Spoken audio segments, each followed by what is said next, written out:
Mix buses can be used for a variety of functions, such as sending a signal to an artist up on stage, creating a subgroup, or creating a separate mix to go off to a record or broadcast feed. There are multiple ways that you can send signal from an input channel to one of your mix buses. Let's start off with the simple way of selecting that channel and using the mix encoders in the selected channel section to send signal from an input to a mix.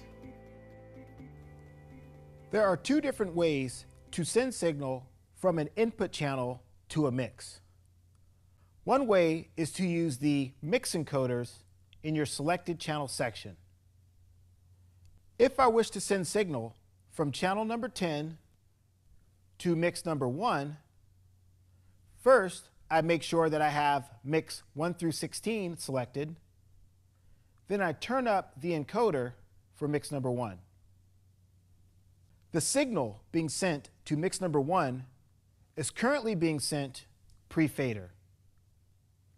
If I wish to change it so that that signal would be sent post-fader, I can touch on that encoder to open up my pop-up window and then press where it says pre to change that mode to post.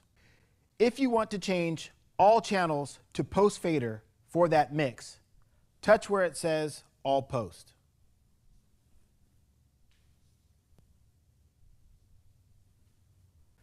Using this method is a great way to send a single channel to a single mix.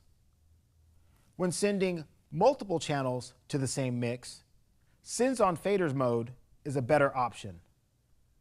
Sends on Fader mode allows you to use the long throw faders to visualize how much signal is being sent to each one of those channels from that mix.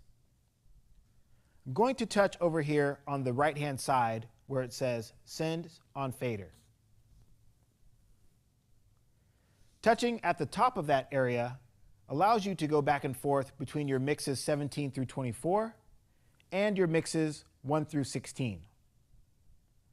The mix that you have selected will be highlighted on this side. If you wish to cue that mix while making an adjustment, touch in that area again. Adjusting the long throw faders will determine how much signal is being sent from each one of these channels to that mix.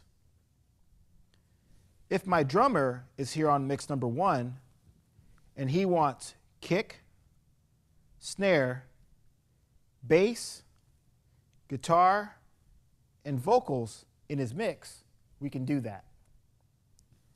The bass player may be on mix number 2, and we can feed him kick, snare, our guitars, our keys, and a little bit of vocal. Switching back and forth between those mixes is an easy way to visualize how much signal is being sent to that mix from each of your channels.